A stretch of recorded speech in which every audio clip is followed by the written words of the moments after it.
viendo este magnífico salón, veo que en aquellos tiempos, antes de 1940, había poquísima participación de las mujeres.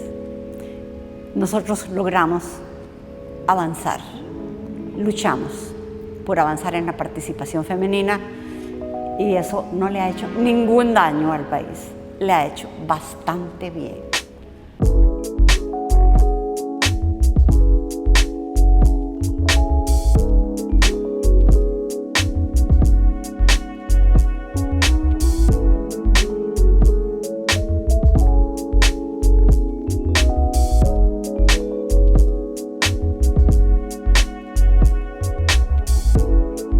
Hola, soy Rosemary Karpinski Dodero y esta es mi historia política. Es difícil contar la historia de una persona que tiene tantos años. De mi historia yo rescato que he sido una niña que vivió frente al mar casi toda su niñez y que viviendo frente al mar aprendí que el mundo es amplio y no tiene barreras. Aprendí a no tener prejuicios. Me dejaron entrar en la universidad y yo me hice universitaria de cuerpo entero. Terminando mi tesis de graduación me llamaron porque se abrían los estudios generales en Costa Rica, 1957. La primera camada de estudiantes que llegaban a hacer estudios generales. Fue algo maravilloso. Muchos de los estudiantes que tuve, tengo el honor de decir que después fueron grandes ministros, grandes personajes, dos de ellos presidentes de la República, uno de ellos don Oscar Arias, otro de ellos don Rafael Ángel. Pero un día me dijo don Oscar Arias, pero ¿usted no ha pensado que esas cosas que usted quiere hacer y por las que ha venido luchando, podría dárselas a un país entero en una ley? Las leyes son para todos y usted podría hacer algo ahí. Me convenció.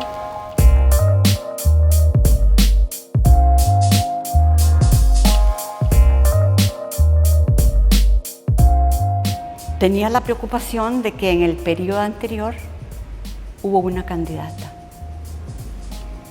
y no votaron por ella sus propios compañeros. Eso me marcaba. Pero dije, no, esta vida está hecha de riesgos y vamos a ver. ¿Quién me dijo? Desde luego me dijo el candidato. ¿Usted querría en una sesión de compañeros? Yo dije, sí, lo quiero. Lo acepté y los compañeros estaban contentos también. Iba a ser un hecho histórico y me parecía un reto importante y un punto fundamental dentro de la Costa Rica con alma de mujer. Ya teníamos a doña Victoria Garrón como vicepresidenta, candidata a la vicepresidencia. Entonces eran verdaderos hitos en el desarrollo de Costa Rica y había que hacerlo y había que ayudar a las mujeres. Si uno no puede hacer las cosas habiéndolas pensado y preparado, no entre en la política. Si usted va a ir a la política porque le gusta la publicidad, no, eso no es la política. La política es hacer las cosas que uno ha proyectado en la vida, cumplir los ideales. Yo diría que es muy importante hacer lo que a uno le gusta, ¿verdad? Si va para las comisiones, que siempre vamos para las comisiones, aquellas en que puedo aportar más y aprender más. Antes decían, todos los hombres van a hacendarios. Ay, no, yo dije, no, eso de ninguna manera, no, yo voy a hacendarios. Y a la presidencia de hacendarios. Hacer el presupuesto de la República, sí, sí se puede. Hay que hacer lo que a uno más le interesa y más le gusta y hacerlo bien. Nunca terminas de empoderarte. Y para eso hay que saber, saber. Estudiar, estudiar, estudiar. Ellas tienen que estar empoderándose, porque el que más sabe, en la era del conocimiento, el que sabe, gana. Hay que saberse el reglamento, hay que saber participar con el reglamento en la mano, que es un reglamento difícil, y así hay que saberse la Constitución, y así hay que saberse muchas leyes de la República. Yo dije, pero ¿qué es esta maravilla? 26 mujeres. Nosotros éramos 7, 26 mujeres. Qué maravilloso. Ojalá que logren ellas ver los puntos importantes que tienen en común y hacer algunos proyectos comunes que vayan para la mujer.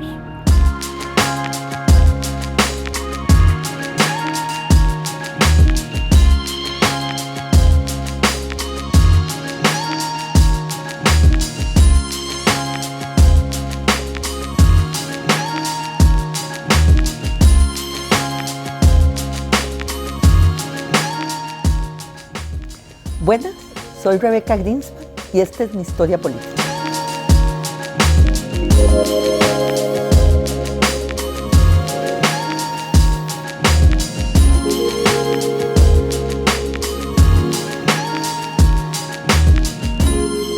Nunca pensé que la verdad iba a tener una carrera política. Había planeado mi vida en la academia. Quería ser profesora, investigadora en la Universidad de Costa Rica. Y me llamaron a ser asesora de Danilo Jiménez, en ese momento ministro de la Presidencia. Claro, había tenido una participación política en la universidad, pero creí que era una cosa limitada a ese momento de mi vida. De ahí en adelante, siendo asesora de Danilo Jiménez, luego viceministra en el gobierno de Óscar Arias, y luego ministra y vicepresidenta en el gobierno de José María Figueres, tengo que admitir que probablemente había en mí un mayor deseo de participar en la vida pública de lo que mi conciencia me decía en aquel momento. Y les cuento esto porque uno tiene que saber que la vida no es lineal, que nosotras las mujeres, que muchas veces desgraciadamente tenemos que tomar estas decisiones, tenemos que decidir entre nuestro trabajo y nuestra familia, y el ser feministas no significa que siempre decidimos por el trabajo, muchas veces decidimos por la familia.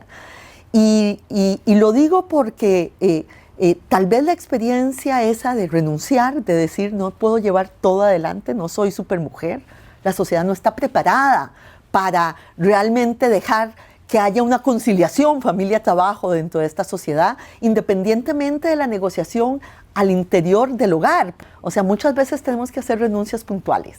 La única cosa que yo le digo a todas las mujeres jóvenes es que no hay por qué renunciar a un proyecto de vida, que los proyectos de vida se van adaptando a cómo pase la vida, pero no hay que renunciar al proyecto de vida personal, a aquello que también nos satisface como seres individuales dentro de esta sociedad y dentro de nuestra familia. Y así fue en mi caso. Renuncié en ese momento, seguí adelante con mi vida profesional, en ese momento como asesora del entonces presidente, y luego se me presentó la oportunidad y fui vicepresidente de Costa Rica. Y llegué a la vicepresidencia de Costa Rica con 39 años en ese momento, la segunda mujer que ocupaba ese puesto. La primera fue doña Victoria Garrón de Dorian. También fui, siendo vicepresidenta, coordinadora del sector social, y en un momento determinado, en una crisis gubernamental y una crisis económica en el país, fui coordinadora del sector social y coordinadora del sector económico al mismo tiempo. Nunca había pasado, en realidad, coordinar los dos sectores al mismo tiempo, y tampoco había habido una mujer coordinadora del sector económico nunca. Y acepté finalmente en el 2001 ser la directora subregional de la Comisión Económica para América Latina en México. Por mi trabajo ahí me escogieron para ser la directora regional del Programa de Naciones Unidas para el Desarrollo para toda América Latina, con sede en Nueva York, y subsecretaria general de Naciones Unidas en ese momento. 4 años después de estar en ese puesto, pues me ofrecieron ser subsecretaria general de Naciones Unidas y administradora asociada del Programa de Naciones Unidas para el Desarrollo a nivel global. Era la segunda de a bordo a nivel global. Me ofrecen ser la secretaria general Iberoamericana. También me toca ser la primera mujer en la Secretaría General Iberoamericana, un puesto que tiene la característica de que no es por elección, sino por consenso. Tienen que estar de acuerdo los presidentes de los 22 países que conforman la Conferencia Iberoamericana. La sede está en Madrid, donde resido desde hace 4 años. Me acaban de renovar también por unanimidad. Ustedes saben, muchas veces se me pregunta que si hay una forma distinta de ejercer la política entre hombres y mujeres. Y yo tengo ahí una contradicción en mí misma. Por un lado, estoy convencida de que la experiencia vital que las mujeres traemos a la política son una diferencia en sí misma. Pero igual pasa con todas aquellas poblaciones que tienen una experiencia distinta a la experiencia general y que enriquecen la política desde su propia perspectiva. Tengan siempre conciencia de que las mujeres hemos llegado a donde estamos, no solo por nuestra lucha individual y por nuestro esfuerzo individual, que es esencial, pero hemos llegado ahí por la lucha de muchas mujeres antes. Intimida llegar a donde hemos llegado. No se sientan solas, compártanlo, hablen con sus compañeras, hablen con las que han tenido más experiencia. Cuando se sientan arrinconadas, vayan y cuéntenlo, háblenlo, díganlo, porque no le está pasando solo a ustedes, le está pasando a muchas otras. Entonces no se sienta sola y no se aísle. En el poder hay espacios de toma de decisiones y muchas veces nosotros nos dedicamos a hacer una cosa específica y no queremos participar de esa parte que es más dura, más difícil, a veces tal vez desilusionante, inclusive. Pero tenemos que estar ahí. Nunca disminuyan el valor que tiene cada decisión que tomen, porque cada decisión que toman puede llevar al país para un lado o para otro. Lo he visto en el mundo, quisiera ver en Costa Rica solo aquellas decisiones que nos llevan para adelante.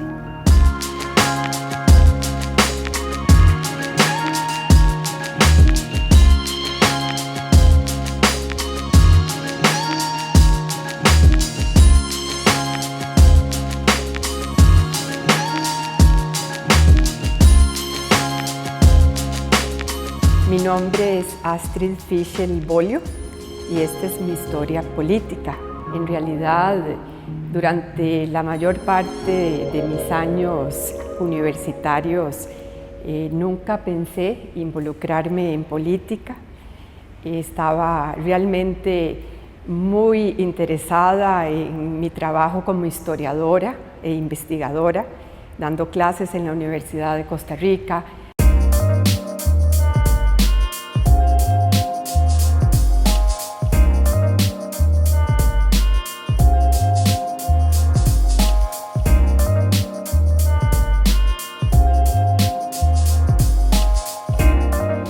Ya por el año 1993 se me llamó por parte de don Ignacio Santos para trabajar en un programa de análisis político en Canal 4.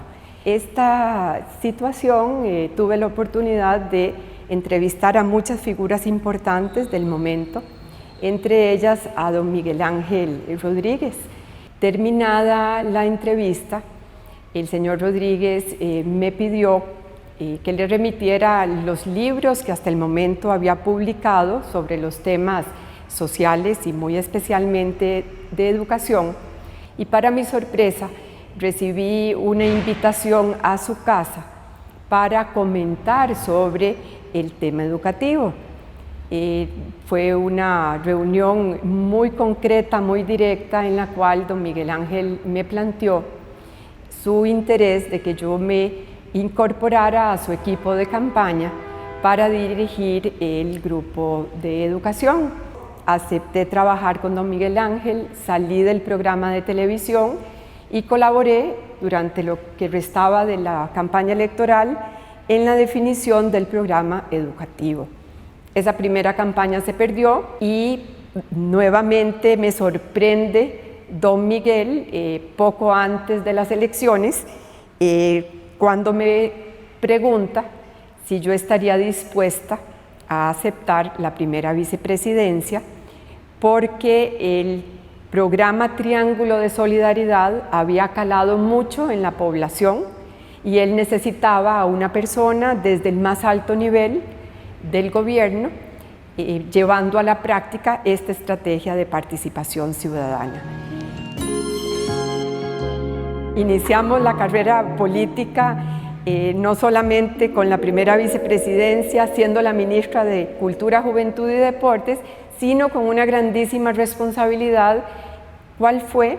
Que don Miguel Ángel viajaba de manera frecuente y generalmente a la persona que dejaba a cargo del gobierno, de esa presidencia temporal, era mi persona. Y al término de la administración Rodríguez Echeverría, se planteó la posibilidad de que yo asumiera el Ministerio de Educación Pública en el gobierno de don Abel Pacheco, lo cual acepté por razones, digamos, más técnicas que personales, visiones distintas de cómo manejar sobre todo el apoyo a grupos y personas que están en gran vulnerabilidad social. Decidí poner mi renuncia. Me retiré de las lides políticas, sin embargo, asumí la presidencia de una fundación, la Fundación Ciudadanía Activa, la cual se orienta a apoyar a grupos y personas que se encuentran en situación de gran vulnerabilidad social. Y esta es mi vida.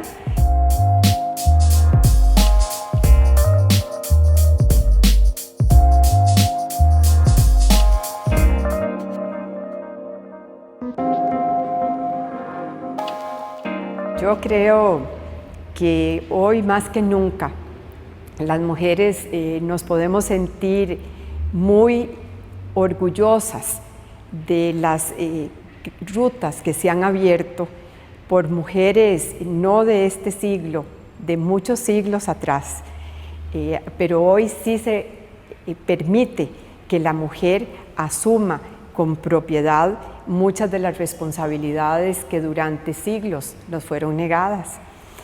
Como historiadora no puedo más que poner en evidencia que las oportunidades que se abren hoy son una, en realidad, responsabilidad para las mujeres que tenemos la oportunidad de desempeñar puestos.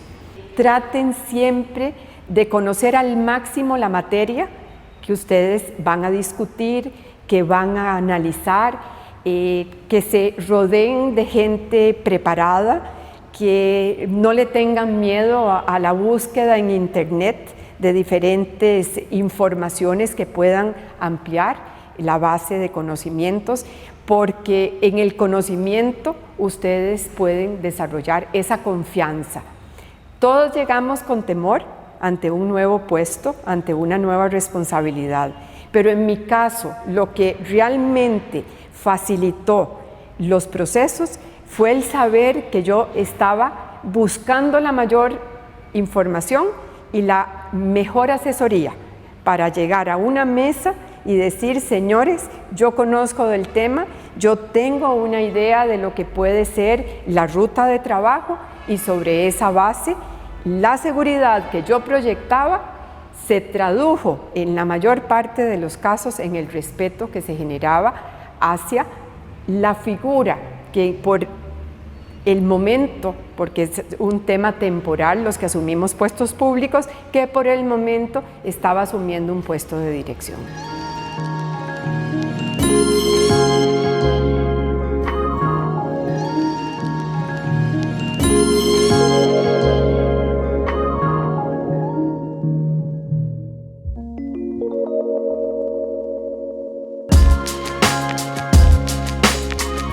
Hola, yo soy Rina Contreras, fui diputada en el periodo 1998-2002. En el 98 fui vicepresidenta de la Asamblea y en el 2001 presidenta de la Asamblea. Sin embargo, habían pasado 20 años después de que doña Rosemary Karpinski fue electa presidenta del Congreso y ahora han pasado 18 después de que yo tuve ese honroso cargo. Yo quiero contarles que empecé en la política desde que era adolescente. Pasé por todas las etapas, desde la juventud del partido, a hacer sándwiches, a hacer uniformes, hacer almuerzos, repartirlos, jalar gente.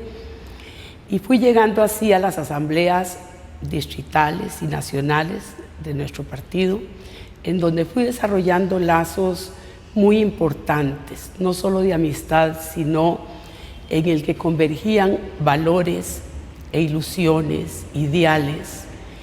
Y esto me permitió que nunca me vieran de menos los compañeros, porque me veían trabajando a la par. Nosotros no podemos permitir que nadie cuestione nuestra capacidad. No importa si te dicen no sos profesional. Yo recuerdo un abogado de mucha fama que escribió un artículo diciendo que una secretaria estaba en la presidencia de la Asamblea, y yo quiero decirles que a mucha honra, porque además de secretaria yo había sido dirigente, había sido líder, incluso en el año que me tocó asumir la presidencia de la Asamblea fue inmediatamente después del combo y estaba muy convulso el ambiente en el Parlamento. Tuvimos que restituir el valor de la palabra entre los compañeros y restituir la confianza. Y lo logramos y avanzamos mucho ese año. Hicimos alianzas muy importantes, entre ellas la de las mujeres, en la que veíamos proyectos muy importantes para el desarrollo de la mujer en nuestro país y para protección de las clases más vulnerables. Cuando pedí estar en la comisión de hacendarios, más de un compañero se volvió a ver como diciendo, está mejor que se vaya a la social, que era donde acostumbraban que estuvieran las mujeres, como que si solo tuviéramos ese tipo de inquietudes, pero en hacendarios era donde se asignaban los fondos para lo que era todo lo social y nuestra niñez, y se veía el presupuesto, y era muy importante estar ahí. Después pedí estar en la Comisión de Narcotráfico, porque había trabajado en el campo de prevención de educación en las escuelas, y me gustó mucho estar ahí, pero también hubo compañeros que dijeron, ¿y esta por qué está ahí? Entonces, yo pienso que en lo que nos metamos con amor, con ideales y con dedicación, lo vamos a hacer bien. Cuando salí de la Asamblea, se me presentó otro honor muy grande, que fue ser ministra de la Presidencia por casi 2 años. Y ahí me tocó ver otro panorama. Pero la experiencia anterior me permitió poder llegar a la Asamblea, poder hablar con todas las fracciones y que la ministra de la Presidencia pudiera escuchar los puntos de vista de los demás partidos. El día que me eligieron presidenta de la Asamblea, yo me llevé una sorpresa enorme y lindísima, porque sin saberlo, sin haberlo negociado, sin siquiera haberlo hablado, las diputadas del Partido Liberación Nacional me dieron su voto, y ese es un agradecimiento que yo guardo el resto de mis días. Uno en la Asamblea Legislativa se estrella 56 veces al día, porque cada diputado llega con sus metas y no necesariamente son las mismas, pero esas 56 veces son oportunidades para conciliar, para congeniar, para llegar a acuerdos y hacer posibles los proyectos. Que no nos vean a menos, que no sientan que no tenemos conocimiento y que no sientan que no tenemos posibilidades de éxito. No digamos yo no puedo, no digamos yo de esto no sé nada, no demos un voto simplemente obediente o porque alguien nos dice usted tiene que apoyar esto. No, usted convénzase, mejore el proyecto y vote por él cuando usted está segura de que es lo que cree justo. Otra cosa que es importante, en los movimientos comunales uno aprende mucho. Entonces, vayan a las comunidades, pongan atención, enfilen bien lo que ellos piensan hacer para que nadie salga ahí ganando en algún proyecto comunal lo que no debe ganarse y que no es para beneficio de la comunidad. Entonces, por favor, tratemos de verdad de enseñarle a nuestra juventud que en este país hacer política es hacer un bien.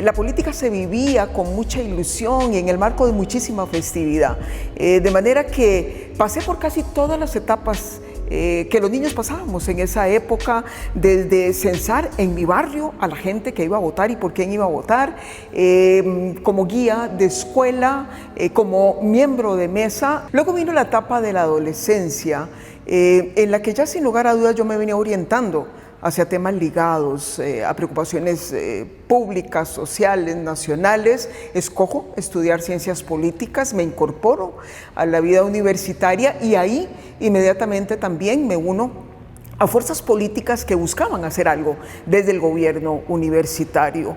Y finalmente participé en 2 campañas, ya no como miembro de mesa, ya no como guía escolar, sino aportando en la propuesta programática en algunas de las áreas que para entonces más me interesaban. Y vaya, ahí finalmente conseguí que me miraran con atención las ideas que yo presentaba y un presidente en un momento determinado me dijo: me gustan tus ideas, te quisiera tener en el equipo en caso de que ganemos las elecciones. Ese candidato ganó, me invitó a convertirme en lo que fue la primera viceministra en el área de seguridad. De ahí brinqué a ser ministra y finalmente creo que eso fue lo que disparó mi carrera política.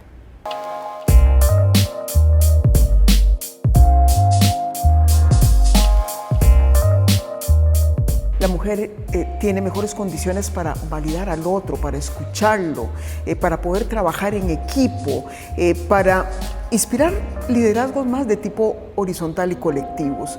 Esas son condiciones muy positivas de nosotras las mujeres y son condiciones que están ahí para poder ejercitarlas y particularmente desde el punto de vista del liderazgo político. Hablando de errores, oportunidades y riesgos, me parece que el error que ya no nos podemos permitir nosotras las mujeres es echarnos para atrás, es guardar silencio, es conceder espacios, declinar oportunidades, simple y sencillamente porque pensamos que no estamos preparadas, que quizás el otro es mejor, que quizás no es mi momento, por timidez, por humildad. Los obstáculos principales que la mujer hemos enfrentado siempre, los más importantes, los más difíciles de vencer y los que seguiremos todavía enfrentando, son intangibles, son obstáculos que no se ven, pero que nosotros sabemos que están ahí porque los sentimos.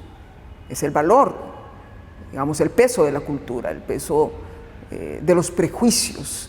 Y entonces, lo más importante muchas veces, en lo que no creemos que es importante, es estar, es llegar, es que esas generaciones que vienen detrás empiecen a ver rostros de mujer ahí a donde nunca antes habían estado. Recuerdo una anécdota que fue sumamente aleccionadora para mí, y es que poquito después de haber ganado las elecciones y como coincidían con la entrada de los niños y las niñas de las vacaciones a las escuelas y a los colegios, así que visitamos algunas escuelas para agradecer a los niños, y los profesores y las maestras me recibieron con una noticia fabulosa, y es que al regreso de las vacaciones, las niñas querían postularse, como nunca antes, para la elección de la presidencia del aula, de la presidencia de la escuela, de la presidencia del colegio. Definitivamente lo único que había cambiado en sus vidas era que habían visto a una mujer convertirse por primera vez en presidenta del país. ya quizás el principal logro lo habíamos alcanzado. Ese valor de lo simbólico que hizo que toda una nueva generación empezase a ver como algo normal y natural aspirar a ser presidenta de algo, es decir, estar en la cima.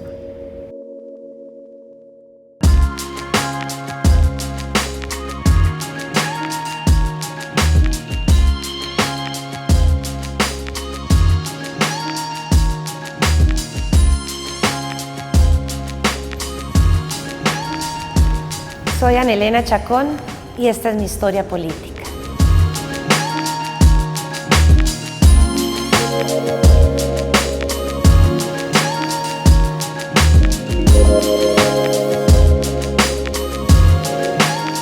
Inicié siendo muy pequeña, yendo a las escuelas. El sonido de la bandera cada vez que arrancaba una campaña política en el carro de mi papá era un sonido típico de que volvía otro periodo electoral. Pasaron los años y sí, tuve actividades desde ser guía, jefa de mesa, por supuesto encargada de alimentación, las cosas que hacemos las mujeres. Sin embargo, mi vida da un cambio drástico cuando yo cumplo 27 años y nace mi segunda hija con síndrome de Down. Y me convierto en una activista que quizás siempre fui, pero no había decidido muy bien cuáles eran esas luchas específicas que quería dar.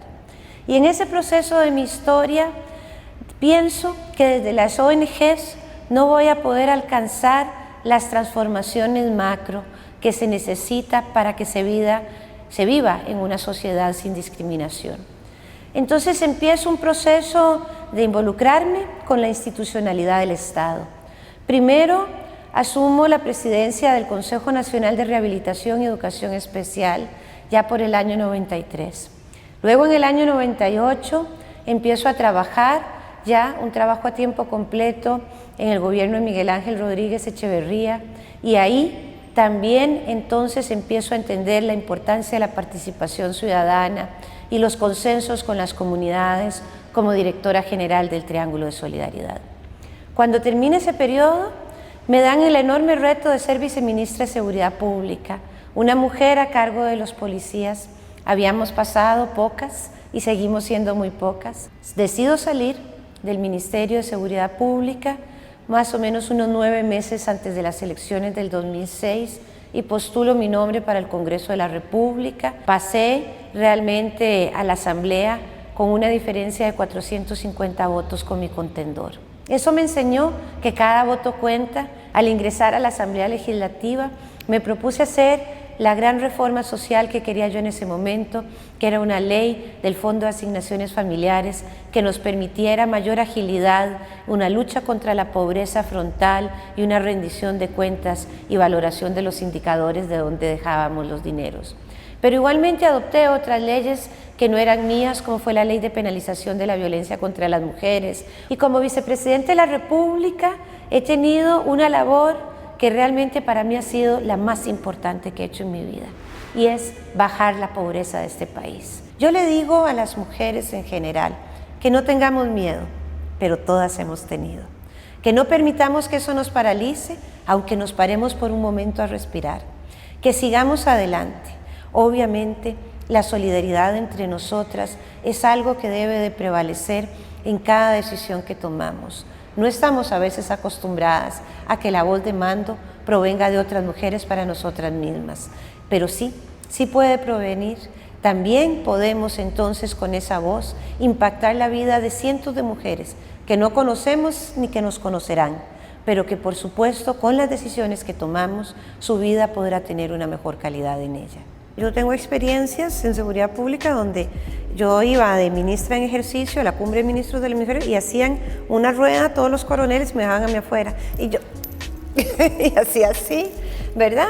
Yo estoy aquí. ¿Y usted es la esposa de quién? Que no, que yo no tengo marido, que yo no soy la esposa de nadie, que yo soy la ministra de seguridad de Costa Rica. Claro, ellos eran ministros de defensa y entonces eran militares y ahí en esa cumbre, por ejemplo, nosotras vestidas de rosadito, Michelle Bachelet, que era la ministra, y yo éramos 4 en el hemisferio, 4 mujeres y 37 hombres. Sí.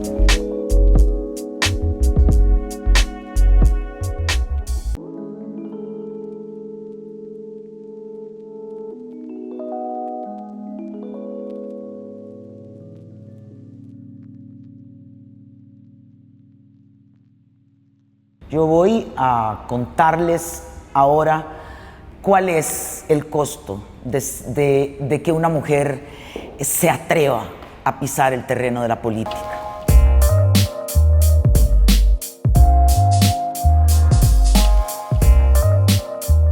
Hola, soy Patricia Mora. Yo realmente no me acerqué a la política. Yo nací dentro de un partido político. Quizás durante toda mi niñez y mi primera juventud yo desayuné, almorcé, tomé café y comí en la noche oyendo hablar de política.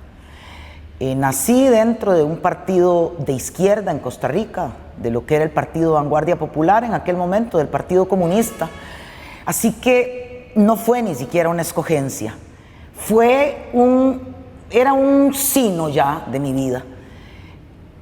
Pero si alguien me preguntara si en algún momento, hasta hace 5 años, yo me planteé que iba a tener algún papel protagónico en la política, tendría que decir que jamás.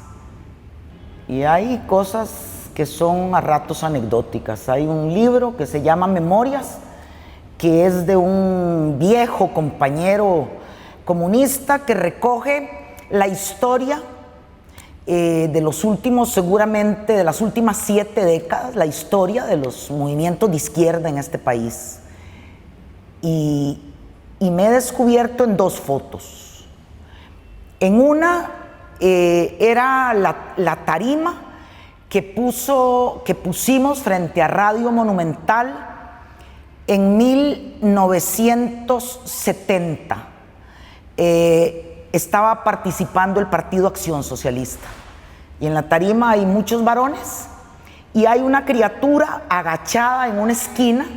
Se ve que modulando el volumen de espaldas, y si no es porque estoy con un chaleco que aún recuerdo, no había aparecido en la foto. A las mujeres nos cuesta mucho aparecer en las fotos. Y recuerdo como si fuera hoy, ya vigente esa disposición legal, se iba a conformar la nueva comisión política ya del Frente Amplio.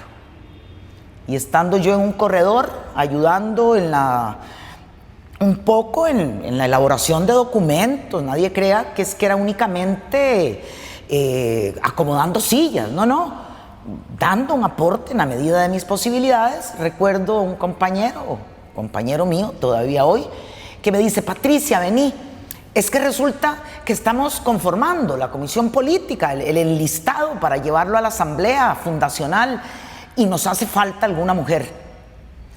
Esa es la manera como hemos entrado, o por lo menos como ha entrado mi generación.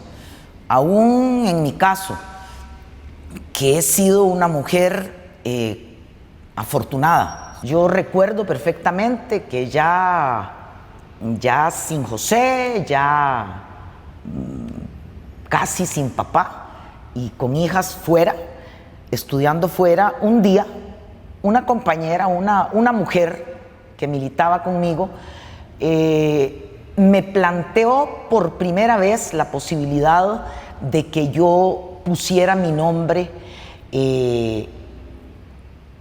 ante la Asamblea Nacional del Partido para optar por la presidencia del Frente Amplio.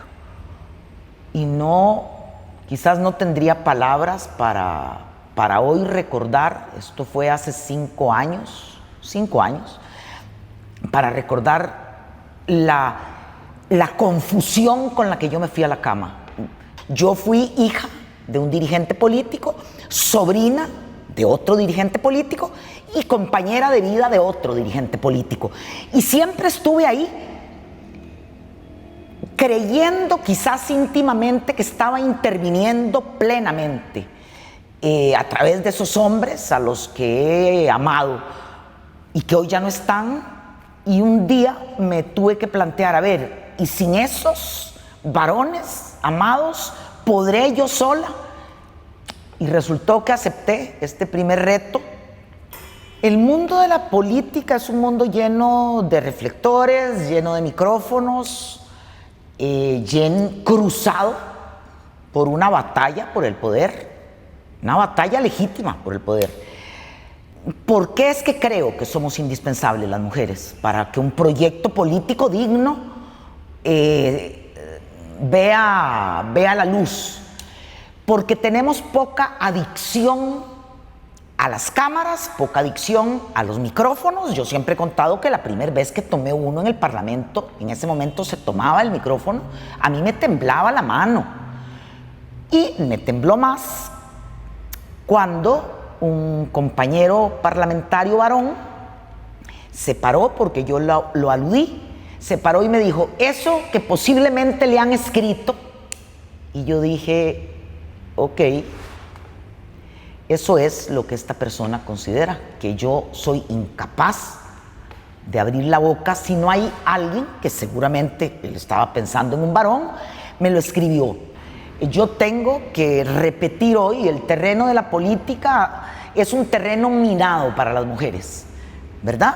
Ahí tenemos, como en tantos otros ámbitos, que esforzarnos el doble para que nos reconozcan una cuarta parte.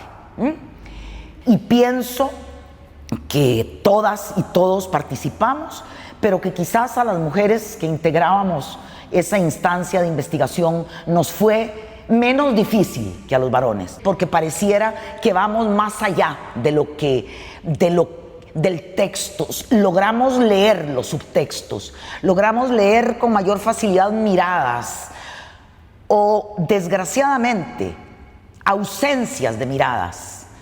No me alcanzan los dedos de la mano para contar la cantidad de compañeros a quienes tengo como compañeros en el Parlamento y a quienes les tengo con cariño, que cuando es una mujer quien les habla, no se dignan volverla a ver a los ojos. Y yo creo que para hacer más efectiva nuestra labor parlamentaria, no podemos repetir la experiencia doméstica, esa que nos hace pasar de los pañales al libro para sacar la maestría y a la sopa para el papá y a la conversación con el marido. Eso es muy difícil de llevar a cabo. Esa experiencia en buscar puntos de encuentro, en tejer lazos que vayan más allá de lo formal, en donde nos involucremos emocionalmente, eso nos hace muy capaces de participar en la política con P mayúscula.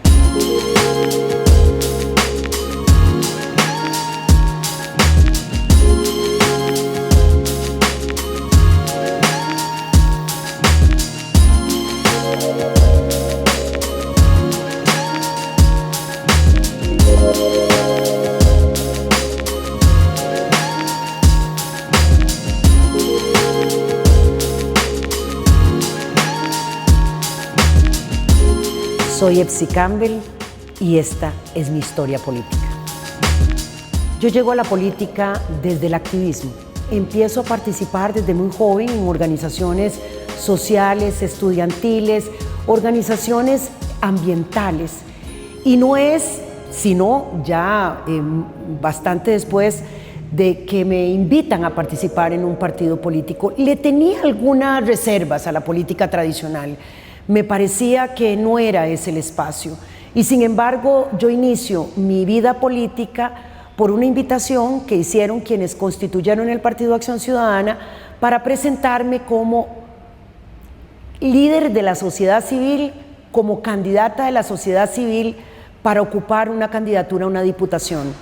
Entramos 14 diputaciones, 7 mujeres y 7 hombres. Llegamos a ocupar 20 espacios de los 57 espacios las mujeres. Contrariamente a lo que mucha gente pensaba, yo no trabajé en la Comisión Especial de las Mujeres, nunca estuve vinculada a la Comisión de Asuntos Sociales o lo relacionado a esos temas, sino que mi incursión en la política se da en la Comisión de Asuntos Hacendarios, en la de Control de Ingreso y Gasto Público, en una comisión especial de aduanas, una comisión fiscal para redefinir la redistribución de los recursos de la sociedad costarricense.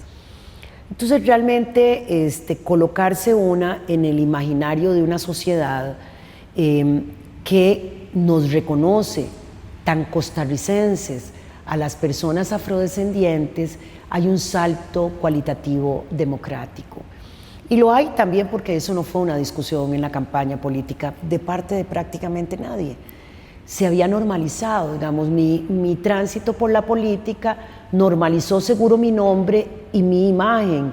Entonces, finalmente, ves que la normalización contribuye a un trato mucho más igualitario. La cantidad de mujeres con las que me topo en la calle, que le dan un valor a este rol que tengo yo como mujer vicepresidenta, me parece que es algo extraordinario. Pero también creo que nos abre nuevas metas y nuevos desafíos en la democracia costarricense. No hemos tenido una representación política de personas indígenas en la Asamblea Legislativa en Costa Rica.